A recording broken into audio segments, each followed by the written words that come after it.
Szeretem az olyan recepteket, amiket különféle módon lehet elkészíteni, lehetnek sósütik, vagy akár reggelinek valók. Ma is egy ilyet hoztam nektek. Sziasztok! Nagy szeretettel üdvözlünk mindenkit a csatornánkon, én Oli vagyok, és ma egy könnyen variálható, puha kifli receptet mutatok be, amit szerintem ti is imádni fogtok. 3 deci langyos tejbe keverünk egy kis kanál cukrot, majd belemorzsolunk 35 g friss élesztőt, és hagyjuk felfutni.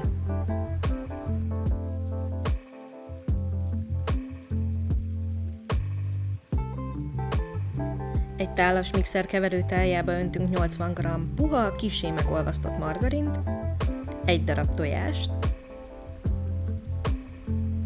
600 g finom lisztet,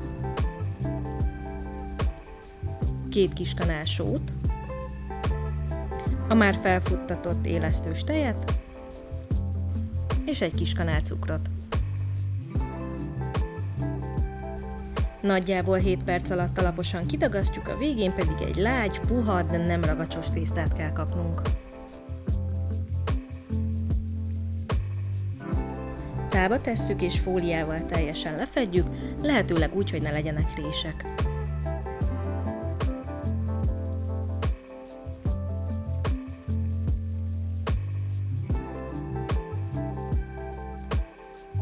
Nagyjából 1 óra alatt a duplájára kelesztjük.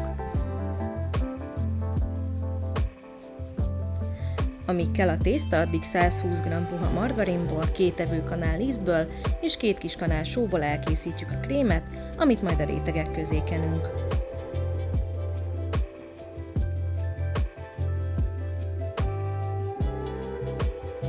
Csomómentesre keverjük és félre tesszük, amíg kell a tészta.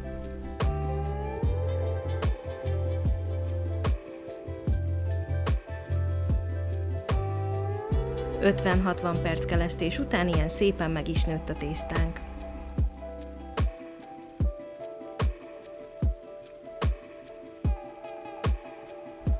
Liszt nélkül pár gyors mozdulattal kissé átdolgozzuk, majd 4 darabra vágjuk.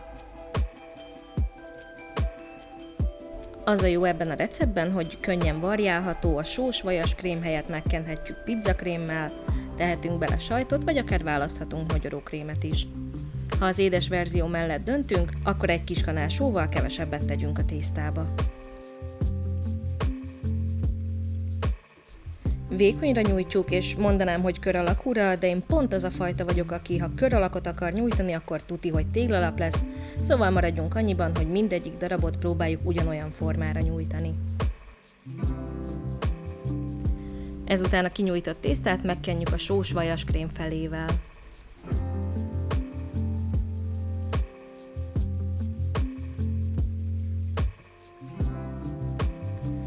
Tegyünk rá egy másik kinyújtott tésztát, és kissé nyomkodjuk le, de akár sodrófával is átmehetünk rajta.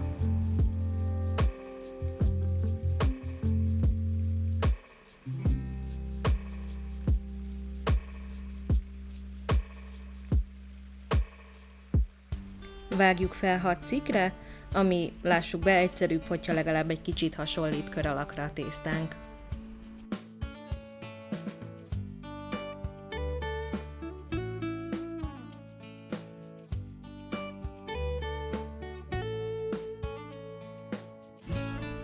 Ezután tekerjük fel a vastagabbik végétől kezdve, és tegyük egy sütőpapírral bélelt tepsire úgy, hogy a csúcsai alulra kerüljenek.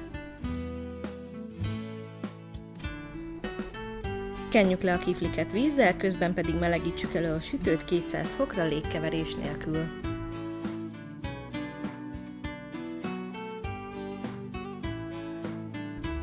Opcionálisan szórjuk meg őket szezámmaggal, és ha már forró a sütő, akkor olyan 15-20 perc alatt süssük őket, még szépen meg nem pirulnak.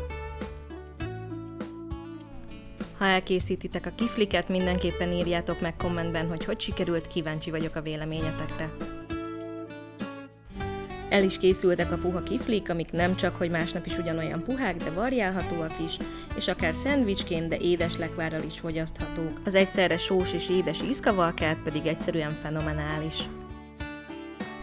Reméljük tetszett a recept, ha így volt, akkor készítsétek el ti is, osszátok meg a videót, kommenteljetek, és ne felejtsetek el feliratkozni. Jó sütést, jó étvágyat és további szép napot kívánunk. Sziasztok!